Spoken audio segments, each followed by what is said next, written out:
ešte nebol. Takže servuste.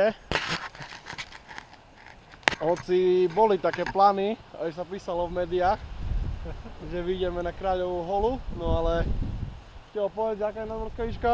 1450 metrov nad morom. Dobre ste počuli, vychádzali sme z nadmorskej výšky. 920 zhruba. To každý matematik vie, že je to strašne veľa nadmorských metrov sme prešli. Výškový. My výškových nadmorských, aj psov morských. Je to super, môžete pozrieť, čo je príroda, počasie, je zrodená turistiku. Ukážem, koľko snehu tu je. Skôr tak, ako by som povedal, že tak ako, no, skôr tak ako, že rodinná turistika, hej. Na to som nohy. Vidíte, že tu, keď chlapec ide ďalej, ešte ho ukáže, ak tu je sneh. Výborne sa tu ide, vidíte, stačia im Kanady po kolena, čo je v bežnej výbave žiaka na školskom výlete. Trošku aj fúka, ináč to je v pohode. No a my sa ospravedlňujeme, 100 lajkov nebolo, takže na Kráľovú holu sa slušne povedané vyjebeme a ideme domov, takže sa vidíme, no veď ide, dobre.